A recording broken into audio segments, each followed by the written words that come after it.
We are back for season 2 of Marvels of Audio. We got a lot of new faces in the crowd. Hello, everyone. Good to see y'all. Thank you. We got some old regulars, too, from the first season. So a quick rundown for people who have never been here for the podcast. Every episode, I talk about a music album, and I'll talk about a comic book, a show, or a movie. And I'll use that as a bridge to talk about the subject, which is usually about mental health. However, this season's theme is a bit different.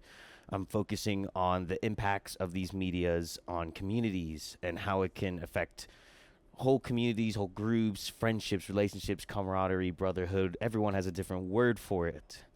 For my word I refer to all those as connections. And that's going to be a big buzzword for today's episode and all the other episodes moving forward today. And once again, shout out to Justin of the Remix Audio Bar. This would not be possible without him here on 222 Guadalupe Street. Big shout out to him for making this possible, making this happen. None of this would be possible without him. He does a lot of work to make this happen. I just sit here and talk. But, yeah, so we're going to just jump right into it. The two pieces of media we're going to be talking about today is the album by Barns Courtney. Not Courtney Barnes. I think it should be the other way. It sounds more correct. But we're going to be talking about his debut album, The Attractions of Youth. And following that, we're actually going to be opening up with a movie as well for the podcast. Specifically, I believe it came out in 2022 or 2023, The Electric State, based on the book from Netflix. It was a pretty big A-list movie. It had a ton of actors. Like, you had Chris Pratt, the Mario guy. Not Chris Hansen. That would be funny, though. You had Giancarlo and tons of other big names. And the movie had an insane special effects budget, and it literally went under the radar. You could probably say it flopped. No one talked about that movie but me. I was probably like one of the 4 people that watched that movie. But what really called to me with that movie was what gave me the whole idea for a theme this whole season, which it opens up with this, I want to say it's about not even like 6 minutes long, of where we get introduced to this little kid sitting at a desk. He's working on a pen and paper. It's like, big empty college classroom. And the teacher's there keeping track of his time. And the teacher goes, you having trouble there, man? And he's like, oh, no, I'm done. And they do this whole little sleuth of glazing up the kids. Like, hey, that took Albert Einstein 3 days to complete that test and all that. None of that matters. What matters is this kid talks about, he opens up to his sister about this concept called the electric state, where, I'm going to break it down here for you. Say you and I, we meet in the street, and we're like, what's up, man? And I fist bump you.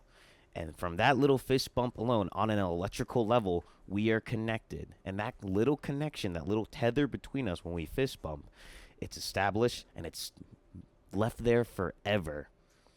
And regardless of distance, no matter how far apart we are, whether we are on the other sides of the planet, I go to the moon and you're still here on Earth.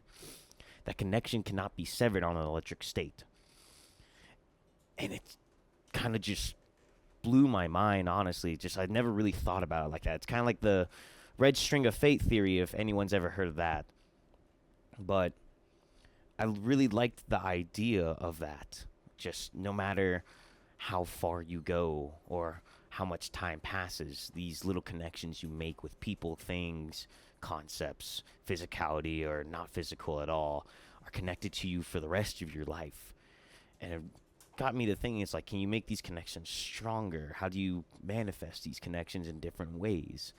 Is it even possible to sever these connections? And I truly don't think you can sever these connections, whether they're good or bad connection.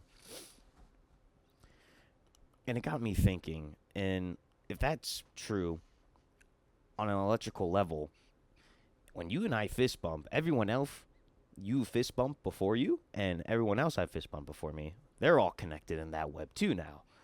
If you really just think about it, everyone on this planet Earth, everything that moves, lives, breathes, or doesn't even breathe, is connected.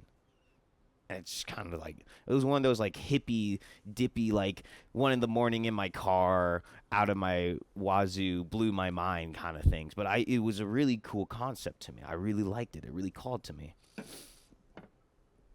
that's what we're going to get into today, talking about that. And I want to talk about how that movie doubles down on that concept of the electric state, where it's the future. Well, not so the future. It's kind of like a retro future where there's still, the nuclear household and family. Just there's some technology. There's robots that do our bidding and stuff. These robots gain self-awareness. They gain feelings. They go to war and they're exiled. We fast forward a few years later. I want to say maybe 4 years later. And we have the sister. Her family died in a car accident. She's going from foster home to foster home, just getting by. The world has progressively moved forward thanks to robotic technology. Everyone lives in a VR world. Everything you can do, everything you want to do, anything you can do can be done through a VR where you put on this headset where you're just put onto vacation mode 24/7. You eat, sleep in this virtual reality.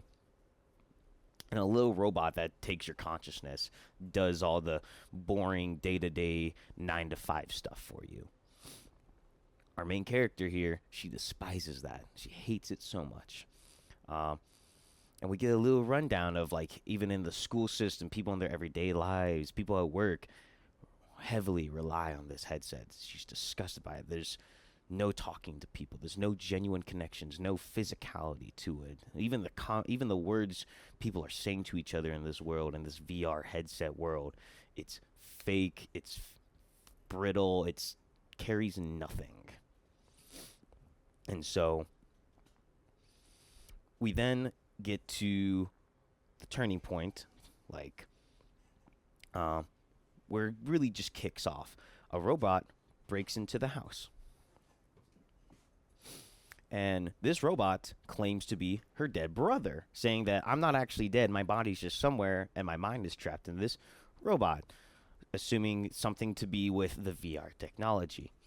And so we get set on this journey of her and her little robotic brother now set out to find her real little brother, essentially. And what I really like about this movie is that, I really thought it was just going to be, one of those Disney movies, they set out on an adventure, meet some friends, big epic battle, that all happens, and she saves her little brother, and she doesn't. Her brother dies at the end. She doesn't save her little brother. She doesn't save her family. It's pretty bittersweet. It's really depressing. It's like a whole 20 minutes of this really painful goodbye, where in a sense where the only way she can save all of humanity, basically save humans, give robots rights, bring them back into the world to be themselves, be treated equally as humans again, her brother has to die. And she ultimately does that with her brother encouraging it. So if that's not the end, if that's not the happy ending we get, what is it we get? Well, throughout this whole journey in this movie she meets several different robots, several different people. She even meets people that are best friends with the robots and vice versa. People that would not be alive without robots. And you're given into this introduction of these little groups, these communities of people that got it rough, got it bad, or got nothing else but each other, just living their happiest lives in these awful circumstances because they're making connections. They have someone there for them. And that's what this whole movie is about. It's about this little girl who's lost her family, and she's trying to find a way to not feel alone in a world where she's lost everything. That's what Electric State is. It's a message about, of course, making connections. And even if we don't see those people ever again, we still always have them. They're still connected to us because that connection on an electrical state never severs. And that's the big appeal of this movie. It's ultimately about found family. You could call that the theme of it, but I think it goes a little deeper than that. And that's why I'm so attracted to this movie. It explores a lot of concepts of friendship, community, brotherhood, you could call it even. It's really interesting. Um, you know, even there's a lot of stuff to talk about with the outcast robots, how they're oppressed by a government that is giving them a little bit. He's like, hey, you're a part of our civilization, our group, but with limits. There's a lot to talk about there. The movie cover goes over a lot of different concepts, a lot of different themes. I myself haven't read the book. I want to. I plan on reading the book. I actually have it ordered on Amazon, believe it or not. But regardless of if it's faithful to the book or not, I very much appreciate how many little base plates it covers, getting to this ending here. Everyone gets every character in this movie gets a moment to shine with their friend, how they've connected with this person, and how this journey itself strengthens that connection. And my goal for this season is to break down what I've come up with to be a formula of what is a connection? How do you make a connection? Is this connection good or bad for you? Is it something you can keep? Is it something that's seasonal? And that's where I get into the attractions of youth by Barns Courtney, which is going to call him Courtney for the rest of the episode. But Barns Courtney was an artist I found last year. His song randomly came up on one of my shuffles. It was Fire. It was the first song I've ever heard by him. It's the first song in his album, actually. I find that a little poetic, ironically. But before I get into the music, I want to talk about the album itself. The person, Courtney, behind the album, because I think it's really interesting. While he was halfway through making this album, he was signed with a record label. The record label did not like his music. And so what did they do? They dropped him. He lost his label, still kept working on the album, and he was living in his car, essentially just playing odd shows at coffee shops, corners of intersections, small gigs and dive bars, to just try so hard to make ends meet. And all his money went towards basic necessities and a tiny little crappy studio to record his music. And he talked about not doing a 9 to 5 during this time in his life because he was so terrified that if he got struck with an idea for a song, a lyric, or a chord, he wouldn't be able to rush down to a studio. So the entire making of this, for the half of the lifetime of this album, he was homeless, living in his car, putting in the work for it. And I think that's funny that Fire is the first song because I think it's very symbolic of what this album is personally to him, which is his passion when he was young. He was like probably in his early 20s when he was making this album. Every single thought he had during that time was to making music, making it passionate, making it not say like big as in I want to be famous, but he wanted to be a big part of himself, him as a person. He wanted music to be a big part of his life, and that's what he was doing. And that's where we get into it, where Fire is just a song about, the passion that every, youthful person has. I think everyone would agree here that a core trait of the youth is that huge passion, the ambition that we all have, And so I think that's before you even get into doing anything, committing to anything, making a connection, doing something, you got to have intent. You got to have the will to do it. You got to want to do it. You can't just say, I will do it. You have to do it. You want to be wanting to do it. It's something you want. You got to be passionate about it. I can't put it into any simpler words, honestly. I'm scrambling a little bit here, but It's a very important thing.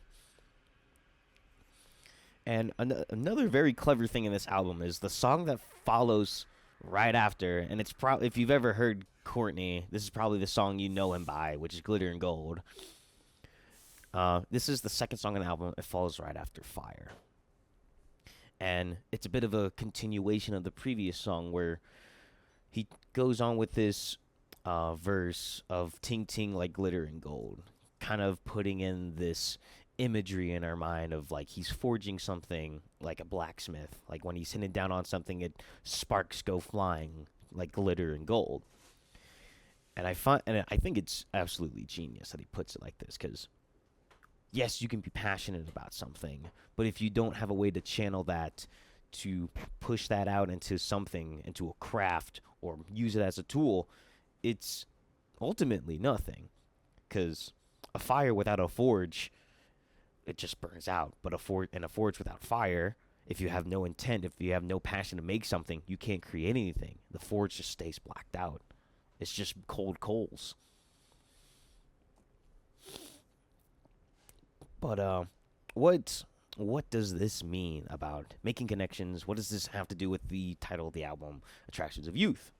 Obviously, this album is, I say half of it is about Courtney's own journey, and I would argue that the other half of the message of this whole album is roughly within the spectrum of Connnections, which is ultimately the message here is live your life when you're young. Don't waste a moment. You want to be able to look back at when you were young. When you were younger, you'll always be looking back when you're younger as you're growing older. You want to be able to look back at your moments in life and be proud that you did something, or just you're proud of it in general.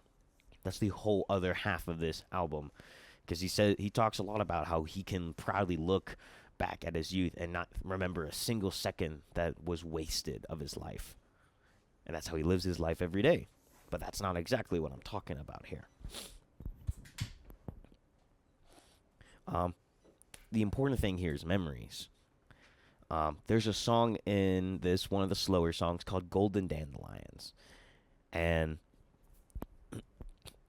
I'm gonna talk about the song real quick, and then I want to tell my interpretation of when I first heard the song, which is we follow this our singer Courtney talking to what I can only assume to be an old friend or an old lover, who is, I want to say, probably passed on, because with the idea of dandelions, they're there and they're gone. They're very fleeting in nature. And there's this one verse where he says his friend, she sings about, lay me down with golden dandelions because I've been waiting for this moment in my entire life. How essentially Courtney, whoever this person may be, shared a very important moment with this person, whether it was a singular moment or it was just their entire relationship, their friendship, lover, whatever it is. And he looks fondly upon that so much. And it plays a big part in his youth as a musician. My interpretation of this song was something of similar nature, but a bit of a step forward, where I took this as, and I don't think this is something we often really considers about ourselves, that sometimes the smallest things we do with people or strangers or friends, it might not mean a lot to us, but sometimes that little action can be such a core memory for people that the things we do for others can leave such an impact on them. And that's kind of the vibe I got from this song. I absolutely adore this song. I would argue it's, no, I would hands down say it's my favorite song of this whole album. Just the idea of everyone is like this cog in a machine, but not in the idea of like cast away your name and identity to work for this mindless machine. It's a cog of, for greater good, the bigger picture here. We're all contributing to each other. We are not just cogs in the machine. We are all part of the machine in a weird sense. That's kind of how these memories work. they're all like little puzzle pieces that keep just adding up, adding up, adding up, building up to the person we are. And sometimes those puzzle pieces don't belong to us. Sometimes they're pieces we get from other people, and we give those pieces of ourselves to others. That's another form of establishing a connection here. And I've talked to a lot of friends about this album, and a lot of them have told me that these two songs are the weakest part of the album, which I think, ironically, they are the best part of this album. I think they send home the entire second half of this message of making connections, talk to everyone. Everyone has something to offer, which is these two songs called Hobo Outside of Tesco, London, and Hobo Rocket. Um, During Courtney's time homeless, walking around, he was living in London as well. And he never mentioned where in the interview. It was just somewhere in Tesco, where he found this one hobo he sat down with, and they started chatting. And they were chatting about music. And this guy just starts freestyling. And so Courtney pulls out his phone, records the dude freestyling, and that's the song Hobo Tesco. That's the whole track. And then Hobo Rocket is Courtney's instrumental singing all that over that track that he recorded. This is just randomly thrown in, or you could say it's randomly thrown in. I think this is probably the most important song with sending home the connections that anyone you can talk to, anyone that comes up to you, and whether it's two passing ships in the night or someone you will spend the rest of your life with, can leave the tiniest little thing that changes you so much. And this little hobo talked to a random dude in London, and now he's immortalized essentially in this little track here in Courtney's most famous album he's ever put out. Essentially, this is like the album he's known for. But to bring it all together, I'm going to reiterate something I said earlier, where we get to the last song in the track, which is The Attractions of Youth. What makes being young so attractive? What makes it so amazing, the magic of youth, or being younger than we are now? What makes it so magnificent, so amazing? And he takes a roundabout approach to it, that he doesn't talk about how our youth was when we were at our prime, when we were doing what we wanted to do, when we were living life at its fullest. To Courtney, what makes youth, or his youth specifically, attractive to him, what makes it so magnificent, is that he looks back upon it fondly, and he says to himself, I've been a lover too, I've been a sinner too, but together we'll be all right. And that's what he's singing throughout the whole song. It's that same chorus, essentially, where to him, he messed up a lot in his youth trying to make this album happen. He did a lot of bad stuff. As for interviews, I couldn't really find any specifics, but I think everyone here's done bad stuff. Everyone here's done bad stuff. Everyone here's messed up, whether it's on accident or purpose.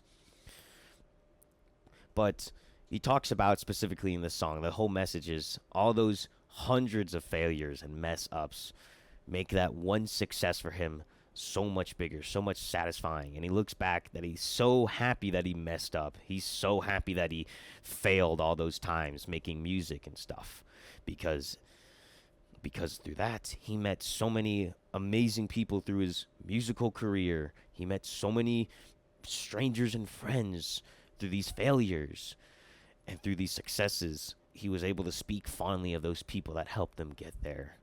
And that's why